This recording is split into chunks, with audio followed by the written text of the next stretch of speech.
Have you ever wondered what the very first second of a stroke actually feels like? Not the dramatic movie version, not the textbook diagrams, but the real moment, the quiet instant when the brain tries to whisper, something is wrong.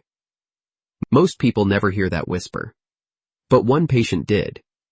He was in his early 70s, beginning his morning with a simple routine: coffee, breakfast, a quiet moment to himself. But as he reached for his mug, his right hand froze in midair. His mind knew the motion, yet his body refused to follow. He tried to call for help, but the words he meant to say came out twisted, slurred. Nothing like the sentences he formed in his mind. His family believed he might be choking. But the problem wasn't his throat. It was his brain, starved of oxygen. Yet before emergency responders arrived, he did something extraordinary. He performed a simple technique he had learned months earlier, one that helped maintain blood flow to the brain while waiting for help. According to his medical team, this may have prevented far more serious injury. Today, I want to teach you exactly what he did, why it works, and how you can recognize the earliest warning signs long before permanent damage occurs. I'm speaking to you as a healthcare professional who has spent years working with patients facing these life-altering events. I've witnessed the difference between those who recognize the signs immediately and those who delay just a minute. That minute often costs them speech, mobility, independence, or more. But knowledge changes everything. A stroke occurs every 40 seconds in the United States. However, the first 3 minutes determine outcomes. And here's the part many people don't realize. Strokes rarely begin with a dramatic collapse. They begin quietly. A drifting of the hand. A syllable that won't quite form. A moment where the world tilts or vision blurs. People sit down. They wait. They assume it will pass. But the brain doesn't send false alarms. To understand why these symptoms matter, you must understand what is happening inside the brain. Think of the brain as a vast city lit by millions of tiny lights. Every thought, movement, and memory is a light shining. Blood vessels act like power lines delivering the energy needed to keep those lights on. Now imagine a tree falling on one of those lines, a clot blocking the vessel. Suddenly, the lights in that neighborhood begin flickering. Some go out entirely. This is a stroke. If the blockage is temporary or only partial, the symptoms may last a minute or two. That brief event is called a TIA, or transient ischemic attack, a mini-stroke. But it is not minor. Experts often refer to it as the loudest warning the body will ever give. Studies have shown that a TIA is one of the strongest predictors of a major stroke within days or weeks. This is not something to ignore. So what are the early warning signs you must treat as an emergency? Here they are. Sudden numbness or weakness, especially on one side of the body. Trouble speaking or understanding speech. A face that suddenly droops on one side. Sudden difficulty seeing in one or both eyes. Sudden dizziness or loss of balance. A sudden severe headache with no known cause. Even if these symptoms disappear quickly, take them seriously. Brief symptoms do not mean the danger is gone. They mean the danger has begun. Now, let's talk about what you can do in those critical early moments. There is a technique often referred to informally in clinical settings as a blood shift positioning strategy. It is not a cure. It does not replace medical intervention. But many neurologists recognize that supportive positioning in the earliest phase of a stroke may help maintain cerebral perfusion. Here's how to do it. Step 1. Sit down immediately. Do not try to walk. Falls during a possible stroke can cause severe additional injuries. Step 2. Move into a lying position. Lie flat on your back. If someone is nearby, ask them to help you gently. Step 3.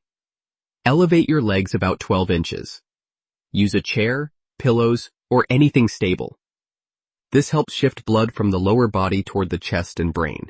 Research from Japan and the United States, particularly studies exploring cerebral hemodynamics, suggests that leg elevation can temporarily support blood flow when the brain is at risk. Step 4. Begin controlled breathing. Inhale through the nose for 4 seconds. Hold for 2. Exhale through the mouth for 6. This breathing pattern slows the heart, increases oxygen efficiency, and helps stabilize blood pressure, key factors when the brain is not receiving enough blood. In several emergency neurology studies, patients who used controlled breathing during ischemic events showed reduced neurological deficits compared to those who panicked and hyperventilated. Remember, this technique never replaces emergency care. The first step is always calling for help. But while waiting, this strategy may buy your brain the time it needs. One of the most common questions I hear is, will I actually remember to do this in the moment? The honest answer? Only if you prepare. Just as buildings practice fire drills, your body can practice stroke drills. Once a week, rehearse. Sit. Lie back. Raise legs. Breathe slowly. This muscle memory can override panic when it matters most. Now let's shift for a moment to what happens after a stroke. Because many people assume damage is final, it isn't. The brain is not a rigid machine. It is a living network capable of rebuilding and rewiring itself, a process known as neuroplasticity. Imagine a road closing due to construction. At first, everything is gridlocked. But gradually, traffic finds new routes. Eventually, those detours become the new pathways. The brain works the same way. With early movement, gentle arm lifts, finger tapping, slow neck rotations, calf pumping, and steady breathing, the brain receives signals saying, "We still need this function. Find another route." Evidence from geriatric neurology research shows that seniors who practice rhythmic, low-intensity exercises regain balance and cognitive function more effectively than those who remain inactive. Recovery depends not on intensity, but on consistency. Now let's talk about prevention, because strengthening your brain's resilience is one of the most powerful things you can do after age 60. A simple morning routine, often used in longevity practices across Japan and Europe, can dramatically support circulation. Sit on the edge of your bed. Take 3 deep breaths. Pump your calves for 1 minute. Gently rotate your shoulders and neck.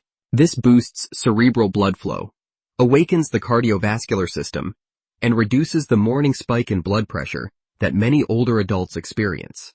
Nutrition also plays a critical role. Foods rich in omega-3s, antioxidants, and natural nitrates, such as salmon, leafy greens, berries, walnuts, and beets, support smooth blood flow. A Mediterranean-style diet has been shown in multiple studies, including research from Harvard, to reduce stroke recurrence by up to 30%. Hydration is equally important. A glass of water before coffee helps maintain proper blood viscosity first thing in the morning. And emotional health matters more than most people realize. Stress constricts blood vessels. Laughter, sunlight, gratitude, music, and connection relax them. This directly improves circulation and lowers stroke risk. Because he acted quickly, his brain had the best possible chance of recovery. He recognized the symptoms immediately. He didn't ignore them. He didn't wait. He didn't try to tough it out. He acted. He lay flat. He raised his legs. He slowed his breathing. They're messages. This information isn't meant to frighten you. It's meant to empower you. Your body is always communicating. A numb hand, a drooping smile, a moment of confusion, a wave of dizziness that feels different from anything else. These aren't inconveniences. Now you know how to listen and how to respond. If you found this valuable, share it with someone you care about. The next life this knowledge protects may be theirs. With that said, thanks for watching, and until next time.